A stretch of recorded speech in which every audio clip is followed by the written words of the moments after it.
Wolf Pack, what's going on? Your boy, the Wolf of Roto Street, RotoStreetJournal.com. We breed and feed you fantasy wolves here with the very rare Tuesday night football kickoff, in addition to your usual Waiver Wire show, FAAB show, all your good stuff. So pumped to be here. If you're here and watching this, it means you've likely moved on or are in a good spot to move on to the semifinals. Congratulations. There are certainly some goodies out there in your waiver wire that could help out in week 16, in week 17. And for many of us, no matter how good our rosters are, it might be necessary with such carnage. I've never seen a quarterfinals of the playoffs go so hectic, whether you lost Godwin or Evans or tons of injuries, tons of wild pieces to just start picking up here. So I know it's not our usual time on waiver wire day, but ultimately with the football game coming up at 7 p.m., I wanted to get in early. I didn't know how many would show up at 7 p.m. So if you're here live, awesome. Thanks so much. As some of you have already done, please hit that thumbs up button. Help us get out to more people. If you're catching the replay, awesome as well. Thank you so much for coming in. Settle on down. I'll give you my top 15 waiver wire pickups, the amount of FAAB I would spend on them, even though at this point of the year, it's all just blow it all on the main guys here. Let's get on in with just a few quick Thursday night or Tuesday night notes. Fast forward about 5 minutes. If you're catching the replay here, you don't need to know this stuff, but just wanted to run through the fact if you guys have any Tuesday questions or playing in some DFS, some showdowns, here's what I got. Adam Schefter reporting Garrett Gilbert is starting on Tuesday versus the Eagles. Not great. Certainly not that bad, though. It's kind of key. How far down could we really fall from here? So I'm not ultimately downgrading McLaurin all that much. He already was pretty low in a tough matchup versus the Eagles. It's just not a great spot for the guy that's been so inconsistent, banged up. He has been practicing in full this week. Should be okay. If you have him in, best of luck. Anybody can get 30 when you're McLaurin. He could really blow up for your lineup. I still would likely have had him on the bench if possible. Sean McVay saying the team's running backs will be a feel for the flow of the game. Very useful, Sean. Thanks so much. That tells me that I need to play likely neither of them. Who knows which one will blow up? It is the second most points allowed facing those Seahawks. Could have a monster coming out of there, but ultimately a sketchy situation. You got no Higbee tonight. Ideally, you weren't relying on this guy who's been so boom or bust anyways. And last but not least, Brady Henderson reporting that it's unlikely Tyler Lockett will be available. At this point, I believe he has not been activated. So DK target shower, maybe. Who knows? If you guys need some Thursday night or Tuesday night, you say Thursday. So weird to say Tuesday night football. If you have any questions about that, hit them in the comments. I'll be sure to get to them before your games tonight. If you have DFS, you're playing showdowns, any of that good stuff, this weird 2-game slate, get it on in. Happy to analyze that with you guys. We'll talk about a little bit of COVID craziness. You know what? Let's just get right on into it. I'll just mention that Travis Kelce, Tyreek Hill, 2 huge names you might be without. Whether or not we got a positive for Austin Eckler remains to be seen. Kendrick Bourne on the COVID list as well. And McKissick, Carlos Hyde, both going on the IR. Big news for the guys, Antonio Gibson, James Robinson, elite RB2s and low-end RB1s. Those guys now have much more sure workloads moving forward. So just wanted to rip through that. Let's get right on into these waiver wire pickups. So only 3 minutes in. Let's hit these. It'll be about 20-ish or so minutes to get through all these names and then ultimately hit any questions we got. So come fill in the mailbag. We got about 10 questions so far. Love to see it.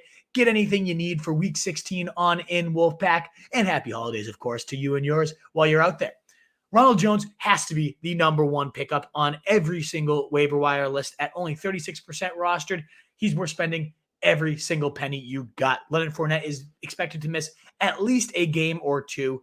And so even though we have Bruce Arians, who has hated Ronald Jones forever since he arrived there, he has no other choice. And Jones coming in against a very tough Saints defense, giving up the fewest points to running backs, rips off 8 carries for 63 yards, nearly 8 yards a pop on last Sunday, looking extremely explosive, hauling in both targets for 8 yards as well. Nearly all of the snaps did cede a little bit of work in the receiving game to Keyshawn Vaughn, who played on 6 of the 9 third downs was Keyshawn Vaughn. So yes, it will be a slight committee, but ultimately, as Bruce Arians himself says, it is Ronald Jones's job going forward. And with the Panthers on deck, a solid run D, a bottom 10 matchup on paper. But if he was doing this damage, Rojo, against the Saints, he should have no problem running all over this team, even with a depleted pass catching core. In fact, that might lend to an even run heavier script, given that the Bucs lead the NFL at nearly 66% pass play rate here in neutral situations, we might see that uptick to favor Ronald Jones with Chris Godwin done for the year, with Mike Evans likely to miss this game. That could be a huge spot. Even more appealing, though, for Ronald Jones is the fact that he gets the Jets in your fantasy football championships. Of course, you need to win this week to make it there, but against the Panthers, he should have no problem helping you with a nice, sturdy, low-end RB1, high-end RB2, solid output there. And ultimately, should he carry you then to your title game, he would be a top 7 running back play against the Jets if Fournette misses that game. And why not rest him when you're facing the Jets? So Ronald Jones, the top waiver wire pickup. Spend every single dollar you have if he is out there and you need a running back. And just anyways, block your opponents. Don't let anyone else get him. It's probably going to be the best waiver wire pickup we get between now and the end of the year. Do not hesitate. Spend all that money. Ultimately, if he's gone or you need a wide receiver, my number one guy is Amon-Ra St. Brown, and pretty easy guy to have at the top of the list with 11, 12, and 12 targets across his last 3 games. That's a 33% target share during this torrid, rip-roaring stretch for the kid, who now just went 8 catches, 90 yards, and a score. More importantly, he's playing every single snap. Early in the year, the kind of rub on this guy was just a slot guy.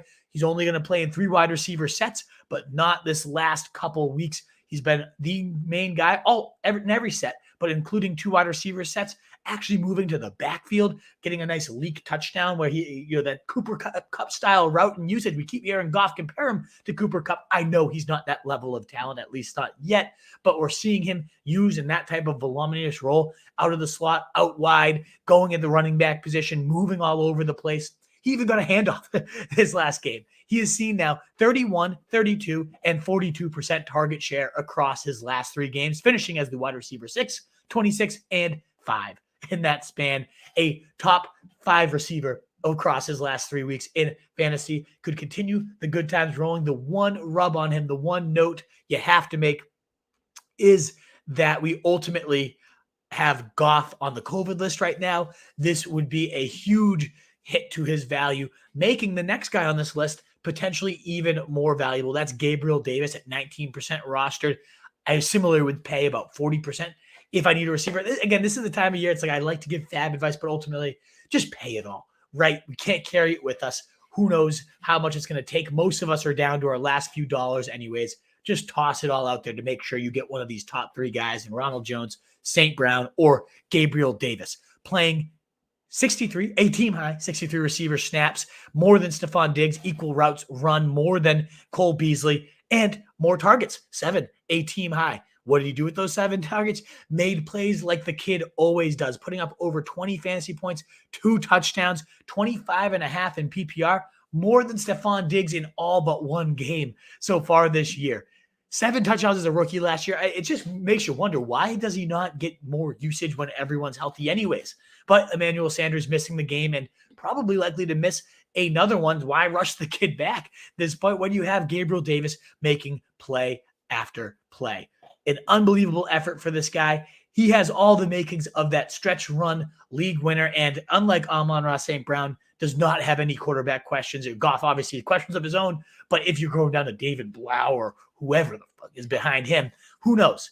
But Gabriel Davis playing with one of the best quarterbacks in the league. Yes, you get the Patriots, the 3rd or 4th hardest matchup, but they can be beat. And Gabriel Davis is the one making plays right now. Love the kiddo. Would be my number 2, maybe even number 1 waiver wire ad, depending on how Goff's status plays out. Duke Johnson, my number 2 running back behind Ronald Jones after seeing 22 rush attempts, the 2nd most from a back. We saw Gaskin have 23 way back in week 11, but Johnson responding huge with 25.7 PPR points. Yes, it came against the Jets with his 107 and 2 scores, that 20-yard reception, but anybody with eyeballs could see how much more explosive Duke Johnson was, consistently falling forward for more and more yards, picking up the tough plays, explosive in the receiving game. The one thing that I don't love about him is the remaining calendar. New Orleans, the hardest matchup for running backs, and then Tennessee in week 17, the 2nd hardest matchup for running backs. So it is a brutal situation for for Duke Johnson, for this backfield. And they came out and said today, it's a committee situation. It's going to be a competition week in and week out. So you got the dreaded hot hand situation. They said Myles Gaskin, they were concerned about him taking a full workload in his first few practices back from the COVID-19 list. A lot up in the air for Duke Johnson. Certainly no lock to go back out there and do this. It happened against the Jets. Everyone does it against the Jets. But just still, almost out of respect to see this guy come out there where he used to in Miami, the all-time leading rusher at Miami U, to go back to his stomping grounds and dominate. Love to see it and think he could be a viable flex moving forward there for you, worth about 25% of your FAAB if you miss out on Ronald Jones. Do love Tyler Johnson as well. This is pathetic that this led the Bucs in receiving with 41 yards and 4 catches, 7 targets, all team highs. That was because Mike Evans and Godwin left very early with injuries. I guess Gronkowski did see 11 targets. We're talking about wide receiver position here. But even still, Johnson put up more yards than he did. You get Antonio Brown back, so most likely he's going to be the de facto number one. And he's also, if he's out there, I've got some questions here. What do you do with Antonio Brown? Nobody even comes close. Even Ronald Jones. Give me on Antonio Brown above any of those guys, right? But right behind him, Tyler Johnson should be the next man up, has the most established rapport with him. Some Twitter follow, Jeff Hensley, one of my favorite Twitter follows, coming in and saying, you know what about Breshad Perriman though, right? The veteran there. And we've seen Perriman shoulder wide receiving cores in the past, certainly with the Bucs. He was a league winner just a couple seasons ago. So I think he could also be worth the ad. I'd go to Tyler Johnson first, but if you have no money and you know Tyler Johnson's going to go for a few bucks, maybe sneak Perriman on in there. Could be an explosive play that nobody else is really thinking of. Either way, anyone catching passes from Tom Brady is a solid spot. The Panthers have been just giving up on defense lately. And then, of course, as we mentioned, the Jets loom in your championship week should Evans not be back by then. Great pickup in that sense. And again, guys, that thumbs up button does help us get to more people. Thank you again so much for being here as we rip through these names. Craig Reynolds, 13% roster, the leading rusher from Sunday with 26 carries, 112 yards. Guess that goes to show the status of the NFL this past week. Good Lord, that Craig Reynolds was the highest total. But he now has 37 rush attempts, 37 of the 52 carries these last 2 weeks. So pretty de facto bell cow status there. Also getting it done as a receiver, not heavily used in that spirit, but every time he gets the ball, he is ripping chunk after chunk, averaging over 6 yards a pop at this point across his last 2 games. Looking really solid in an offense that revolves around the backfield. Granted, Swift's back at practice, and Jamal Williams has also been activated. I just get the slight feeling that, Dan Campbell is one of those guys that sees a workman-like guy, the lunch pail, classic lunch pail type of runner here, and Craig Reynolds coming off, the practice squad, doing his thing in a lost season. I could see Dan Campbell just being like, let's ride this guy out. Let's move. Let's not risk Swift getting hurt at all.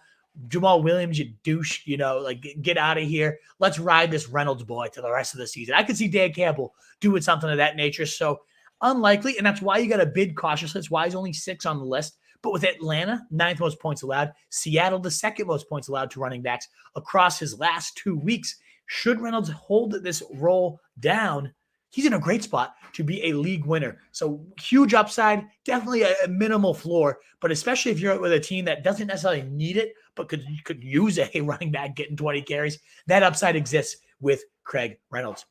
The number one handcuff of the week this week would be Justin Jackson, given we got Austin Eckler being moved to the COVID-19 list, but then also not being on the list officially. Who knows what that status is? It's sketchy either way. So let's go to Justin Jackson, who looked really explosive in Thursday Night Football, racking up around 11 PPR points. Not bad for a guy on very minimal work there. He out-touched Kelce 14-7 in that game.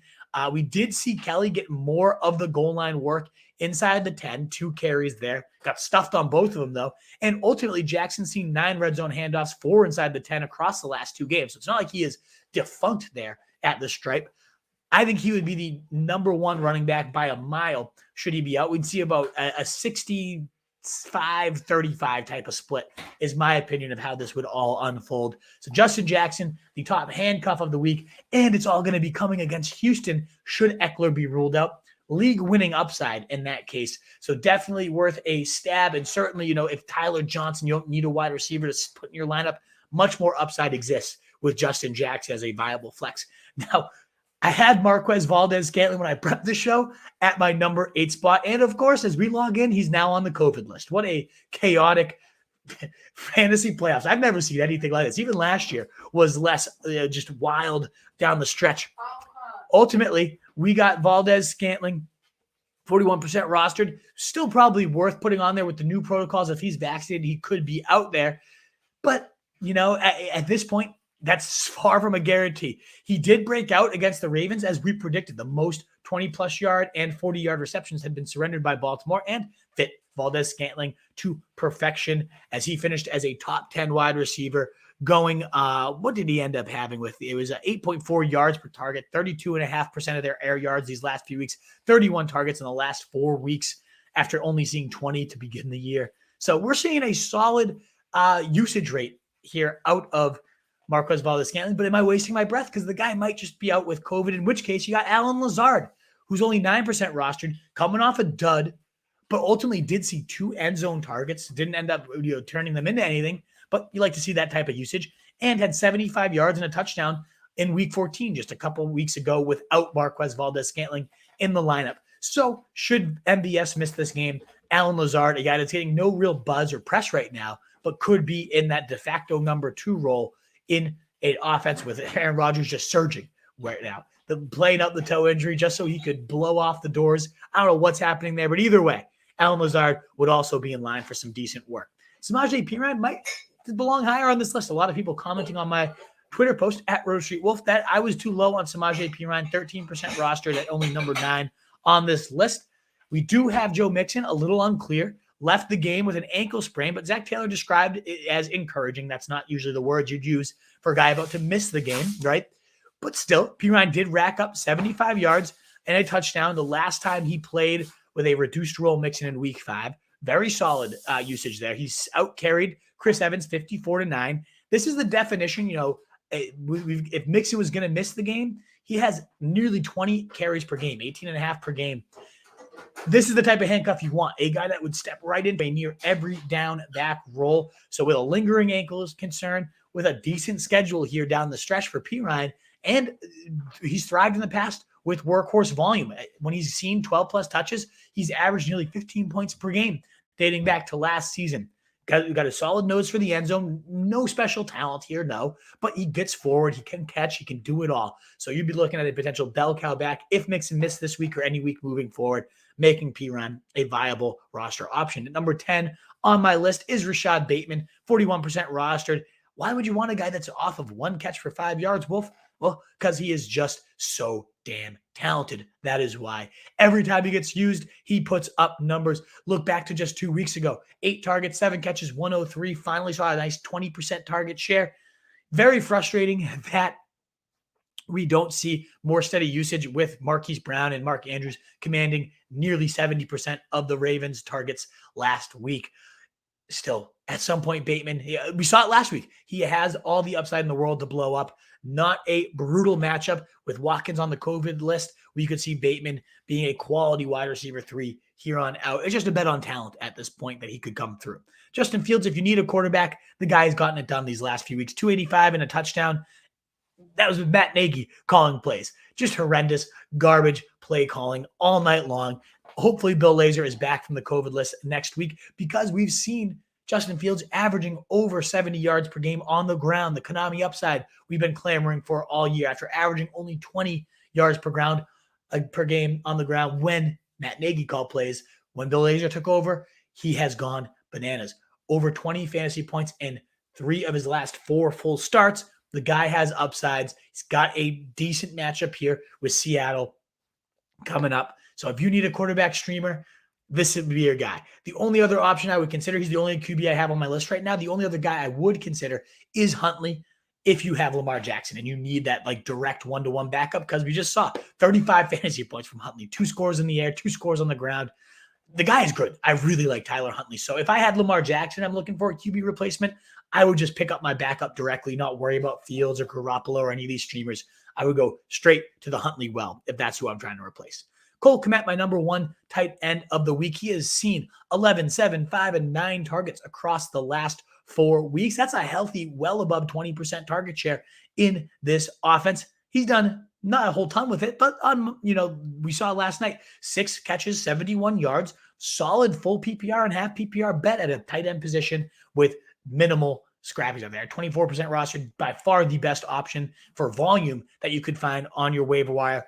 The issue is he hasn't scored a touchdown all year. Absolutely allergic to the end zone right now. So I did see an end zone target last week, so I guess that's one little bump up. We saw Jimmy Graham drop one too. So maybe we do get a score. That's the one lone thing missing, it seems, because the usage is on par with right around your middle pack tight ends. It's just the fact that he cannot score, it seems. But big body, like there's no reason he can't score. He can't do the things Jimmy Graham's been doing in the red zone. So I do like Cole Kmet as my top tight end. If you're missing Kelce this week, potentially, go to Kmet first. Ameer Abdullah was the running back 9 in fantasy this week, a top 10 running back. Craziness. After running 25 routes to just 14 for Chuba Hubbard, scored on 48 receiving yards, touchdown there, 4 catches, just quality usage. This offense does revolve around the running back, in particular using the running back in the pass game when they get down, and that is exactly what happened. We now will get the Buccaneers coming up, and then following that, the Saints, I believe, is the last matchup. So ultimately, game script should favor Abdullah ahead of Chuba, certainly as a route runner. Not somebody I'm excited to play, but if you're desperate, if you've made it this far and you need a Hail Mary, Abdullah could be that for your running back position. Speaking of Hail Marys, Laquon Treadwell, just to throw it out there, the leading target of the Jags across their last 4 games, seen 28 targets, most notably 9 last week with 6 catches, 240 yards across that last 4 games, so nearly 60 a game right now. Not bad, certainly outproducing, outplaying Laviska Shenault. Remember, this was one of the elite prospects of years and years and years, and now he gets a Jet secondary coming up, 8.3 yards allowed per pass attempt, the worst in the NFL. Solid indeed to bet on here, Laquon Treadwell. And last but not least is just kind of Travis Kelce replacement plans. Ricky Seals-Jones, if you miss out on Kmet, if he's already gone, you got an easy matchup coming up with Dallas. Then he gets Philadelphia again, which we're going to see him against tonight. He's an every snap player and an offense that Ron Rivera loves calling up his tight end. Was a non-factor last week, but we saw him as a low-end tight end 1 throughout his starts. We had Logan Thomas out earlier in the season. Remember, Logan Thomas will be done for the year. Testing did reveal that he has a torn ACL. So Ricky Seals-Jones, it's his job till the season ends here. 2 back-to-back easy matchups. I guess you could do worse. I mean, it's not great. I'm not excited about it, but you could do worse. And last but not least, Noah Gray is the direct backup to Travis Kelce. Maybe you just go with the guy jamming the direct backup, assuming that Hill could miss this game as well. They're going to need to rely on all these ancillary pieces. Noah Gray was the star of training camp. He's the highest ceiling option here as a multi-score type of guy, an athletic rookie coming out of Duke there, converted receiver, could be that Travis Kelce light type of role should he inherit exactly what Kelce does. There's a real upside there. So Noah Gray, definitely like the under-owned, nobody's really talking about tight end. That could be your smash replacement. But the other guy to mention is Uzomah, not because he's done anything of note as late, but was the tight end 1 for a stretch this season, including a monster performance against the Baltimore Ravens last time. He gets that team bottom 3 against the tight end so far this year. Coming up, any of these 3 guys, Uzomah would probably be my preferred option, then RSJ, then Noah Gray, with Gray being like the highest ceiling dart throw of this list. So if you're trying to replace Travis Kelce, best of luck anyways in the first place, but ultimately those would be 3 potential guys for you. In terms of defensive strategy, before we get on to your questions here, the Eagles are still out there heading into tonight in over half your leagues. One, they're a great matchup tonight. If you already had your defense play, still worth a stash because they get Mike Glennon or Jake Fromm. Who knows who it's going to be? Doesn't matter. They should have no problem swallowing that team whole. If you miss them, we got the Raiders facing off with Drew Lock, the man of many turnovers, the wild gunslinger. They just had a solid outing. The Raiders did, I think, 10 total points against your Cleveland Browns, against Nick Mullins. When they have the right matchup, they can be okay. So I think the Raiders against Drew Lock is the right matchup. You got the football team with a Dak Prescott matchup, and normally that's one to avoid. That's something you don't want to do, but Dak Prescott, the QB 27 across his last 4 games, averaging 255 yards per game, 6.4 yards per attempt since the calf injury. Well, more importantly for defenses, surrendering 6 interceptions towards the top of the NFL across his last 4 games in that span. 16 sacks as well, given that he has been immobile with this calf injury. That defensive line certainly could get after him. So Washington, and then it's gross. Atlanta is one of the worst defenses in the NFL. But when you're facing David Blau, if Jared Goff does end up being out, there is some room for upside. We already talked about a ton of handcuffs. If you need handcuffs, go to rosestreetjournal.com. Check that list out. That's what you're looking for. But Wolfpack, that wraps up my picks, which brings us now to the mailbag. What's going on, Mitch? Great to see you. Oh, man, not happening, Tunes. I'm sorry to hear it. You will be out. Brutal. You lost Godwin, possibly Kelce. Just, chaos. Never seen a year like this, Wolfpack. Never seen a year like it. As we get to your questions, if you guys don't mind hitting that thumbs up button. And, of course, if you haven't already subscribed, we're still about 45 away from hitting that goal. Would love to get to 2K over on YouTube. If you guys haven't already, you catch the replay, you're live with us here. Please consider subscribing, hitting that bell so you know when we are live. Chiefs COVID situation is terrifying. Yep, Tyreek Hill probably not playing this week. Just craziness, Mitch. Who knows what's going on? What's up, David? Great to see you, brother. Made the playoffs, Adrian. Awesome. Congratulations. Fun tonight. Penny, DK, or Sony. If you're just going for fun, and who dat? great win. Shutting out Tom Brady for the first time in 15 years. I don't know what it is about the Saints there. They've had his number, I guess, until it matters most in the playoffs. But even still, what is he, 0-4 now in the regular season against them? Impressive stuff there from your Saints. If I'm just going for fun, of course DK is the most fun, right? He'll probably catch 2 balls and make you tear your hair out if you need to actually rely on him. So if I was going for one for like actually needing points or wanting to win, I'd probably go Penny here. But for fun, why not put in DK? The most likelihood of going like for 50 or something crazy. What up, Michael Schneider? Lost in one of my fantasy offs. Sorry to hear that, brother. Team wasn't the best. Yeah, a lot of us. Remember, I think we tweeted out today that a team of, who was it? Tyler Huntley outscored like Brady, Evans, Godwin, Fournette, like half the league combined. Huntley did. So that just goes to show it. 49-47. Damn, going to get close. Best of luck, Schneider. I hope you take it down. Who do you need to go off for you? Cool, Kmet. I'm thinking you're guessing Cook there. Kmet, Ingram, Henry, or Conklin. If Kelce, I go Henry. Like Hunter Henry a lot. Coming off a 77-yard, 2 TD day. He's our number 1 tight end. It's not really close, but I go Kmet as the next man up there. Yes, absolutely. I would drop Darrell Williams, Ronald Jones in a heartbeat. Wouldn't even think twice. Yes, Danny Jennings got the W. Hurts still to go, but Lenny, Kelce hurt. Yep, brutal. But hey, the win is the win. We move on next week. We figure out our replacement plan. Danny Jennings, don't be cursing anything right now. You won. No negativity. Fantasy gods will smite you if you keep that shit up, Denny. You know better. Be pumped about your win. I'm pumped about your win. We will get this done. Don't you worry. Last playoff team, I'm up 111-42. There you go. Stafford, Jefferson, Beckham. Yeah, you should be good. I mean, 70 points between those 3. That's a tall order. It could happen, but it's a tall order, especially with Cup, that magnet probably taking away a lot from them. Would you start Hardman, Byron, Pringle if both Tyreek and Kelce are out? I would probably lean the upside of Hardman, but both of them are very playable, JP. I prefer Hardman myself, though.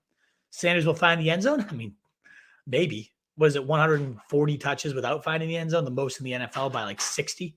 I don't know. Lost Godwin. You need the receiver. So, I mean, let us know, JP. Was Davis out there? Amon-Ra St. Brown. Those are my 2 favorite pickups, with Davis the more widely available and higher upside with the quarterback play, at least. If not those guys, you could always turn to Lazard if MVS is on the COVID list. Maybe Bateman. Yeah, now we're getting into pretty ugly territory, but hopefully those guys are there. Kyle, you all right, man? How's that even? Yeah, exactly. Ronald Jones way more upside as a starter. You could JP talking shit, deservedly so. Tuesday Night Football. There we go, right? Danny Jennings, seriously. Put some beers back for Tuesday. Higbee, my only viable tight end right now. But with COVID situation, should I grab Kmet and Gray and play them even over Higbee healthy? Higbee does get a good matchup, right? Like Houston's one of the worst Is it Houston they even face? I know they get one of the worst teams against tight ends. So I would probably consider Kmet over him, though. Higbee's been just useless all season. Mitch, lost Hawk. Yeah, tough situation indeed. Oh, I missed CJ here, but doesn't even deserve to be on this question. Will Rojo be your one overall in Week 16? If not, why? Well, one, because he's a little douche. So he's good, but he'll probably be a top 15 guy. Like all kidding aside, not my running back one. And I know that's where you'll probably have him, CJ. But top 15, absolutely. I think the thing holding him back is one, we already saw Keyshawn Vaughn play more passing downs, and he's just not a good receiver, Rojo. So won't be an every down role. But if they pound the Panthers as they should, that's a big if because they don't have all their receivers now.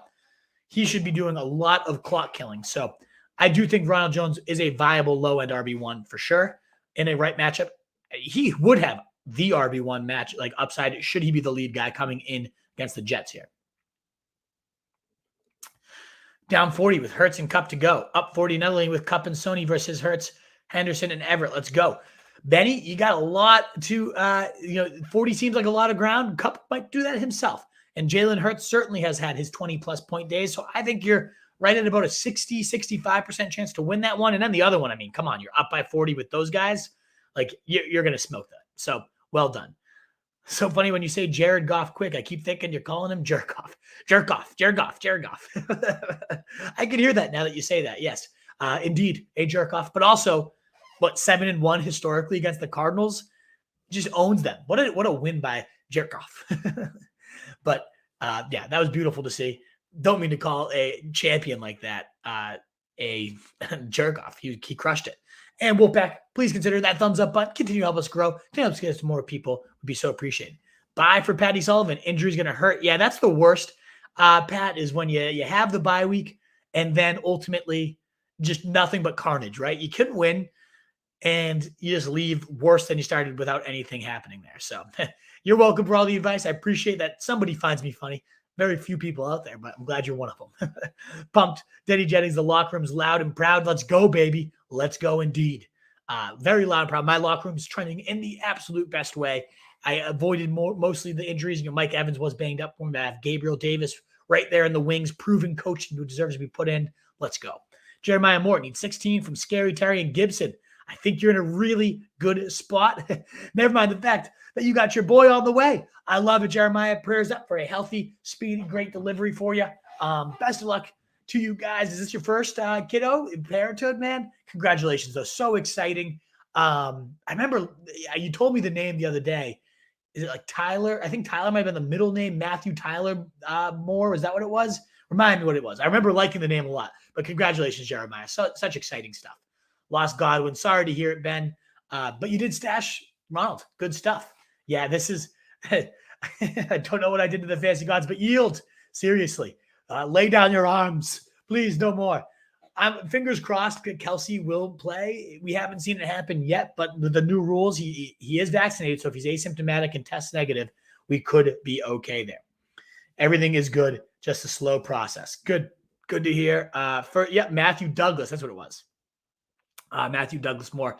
Congratulations, Jeremiah. So exciting for you, brother. Patterson bouncing back next week. Sure hope so, Tunes. Can't really do much worse than that. I am a little bit pissed off that his role went from like playmaker, move him all over, to now getting less targets than Mike Davis in 4 straight weeks. I don't know why or how or what's going on there. But that has really sapped a lot of his upside. He's getting a ton of consistent work, which is nice. But running him just up the gut time and time again, what happened? I don't know. So consider it's just annoying. Sup? What up, DiLorenzo? Hope you're still alive in your leagues. I am, and everything I made it through. So I was alive in 4 of 7 entering the playoffs. Going to probably move on in all 4 unless Devonta Smith has over 20 tonight. So we will see. It's huge treehouse drop. What did you get? I just had a big pickup the other day, DiLorenzo. So let me know what some of the new additions, and we can maybe trade some beers here. And you better be at Old Planners, my man, this Saturday, folks. Anybody local, Old Planners, day after Christmas, or Sunday rather. Keep the beers flowing. Keep the holiday cheer flowing. Let's get after it. Down 60 in Italy with Hurts, Devonta Smith, Everett, and Philly D to go. That's a tall order. Not a lot of studs there other than Hurts. You need like 30 from Hurts to have a shot. They have Henderson. Yeah, not great. Najee and Chase bending you over. Brutal. Yeah, guys that have gotten you there did not help you secure the chip there. I would say you got a 10% chance, Ben. Not good, but if Hurts goes nuclear, maybe you will. Yep, as you mentioned, Jeremiah, congratulations again on the first biological kid. Love that name, Matthew Douglas Moore. Good shit. Prize Picks locks. Russ over 12.5. I like that. Gibson over 2 receptions. Penny over 10 points. OBJ over 46.5. I like all these. I think they're all great bets from our boy CJ, who has not lost yet in Prize Picks, if I'm not mistaken. I know you haven't hit the big 10Xer, but you have been very damn close, and you've won money so far. If you guys want to get involved in Prize Picks, one of the best apps out there, just make sure you use code RSJ. Help your boys. 20+ deposit will get us a solid kickback and be so appreciated. It is a very winnable game. The lines are the most generous you will see, much more than sports books. So go check that out indeed. Jeremiah Chores, I hear Nick Foles. Yeah, fuck off, Nick Foles. No way. Jordan Howard find the end zone? I think he sure could, Jeremiah. If I was going to bet on any of those running backs to find it, it would be Jordan Howard. But who knows, right? Who knows? It is just a mad, like, it's, yeah. As Danny J says, I can find the end zone against the football team, and they have like no D linemen. They're all banged up. It is just a matter of how do these all rotate. You know, he's the main bruiser the last few games, but then he got hurt. Then Gainwell really showed out these last couple. I don't know. Anybody that can tell you exactly how these backs will go. I imagine it goes about 15 carries for Sanders, about 10 for Howard, including the first crack at the stripe, which could be solid enough. Julius, Very Green, Juice Project, all the staples. Oh, yeah, Very Green, great one. All those are delicious. So great stuff there. Danny Jennings, I've got a Feed Zeke newborn outfit for him. Jeremiah, you're going to have to deck him out in our sleeper line. Our baby line is going to come out ideally this weekend. We're working with a graphic designer. The logo should be done. We should have some baby clothes ready for you as of this weekend. Support that RSJ, baby. Yeah, I do like it because you're facing me too. Pathetic outing for sure. Bucks just signed Le'Veon. Okay, interesting. I still think Rojo is the guy, but that's because Lenny on IR, so we're going to have multiple weeks of Rojo. I don't think Le'Veon's going to be all that involved. First week with the team at least, right? I think he could maybe we're the stash because you got that Jets revenge narrative next week. But for now, I'm not worried. I still keep Ronald Jones as my number one. I still blow it all there. Thanks, Wolf. Cheers, Wolfpack. Indeed, Danny Jennings, best of luck here in our semifinals. And yes, we will be launching that merch ideally this week. My man, cannot wait to show you guys what we've been coming up with. Wolfpack, that's all we got. And we got some football in about 45 minutes. So best of luck. If you need any points tonight, I hope you get everything you need. Week 16 kicking off. We'll get my ranking show in tomorrow a little bit earlier, 5 p.m. Eastern time tomorrow. Have some Christmas stuff tomorrow night that I got to get to. And then Thursday, you know me and the truth. Your boys will be here for your Thursday night football kickoff. So a couple more shows this week. Sunday, me and my man, the bald guy, will be there live. CJ coming up Sunday, 11 a.m. We got a question from Texas Hustler. I'll hit it as we sign off here. Boss, Penny, Metcalf, or Jefferson? Who's Jefferson tonight? I don't know. Oh, Van Jefferson. I'd probably go Metcalf with no Lockett there. If you just need like a sure thing, I do think Penny's a great bet to find the end zone and get about 60, 70 yards, but Metcalf's tough to bench with that narrative of getting just showered. DJ, my man Ward Willis, what's up? DJ, Van Jefferson, Claypool, or possibly A.J. Brown, a good replacement for Godwin? Oh, yeah, all of them. I mean, is DJ Deontay Johnson? Then, yes. Van Jefferson, very solid. Claypool, not bad. But I think A.J. Brown, especially, should he come off the list, would be a phenomenal way. Like, is he Godwin? No, but all preseason was ranked higher. It certainly has some explosive upside. He'd be a great replacement. Alrighty, Wolfpack. Find all our content at RoseStreetJournal.com. We breed and feed you fantasy wolves. We'll be making my week 16 rankings later, and we'll be live with them tomorrow. So cheers. Thanks again so much for being here, Wolfpack. Best of luck if you need anything tonight. Best of luck in your DFS. And Wolf of Fantasy Sheep, guys. Be that wolf. Later. Congrats again, Jerry.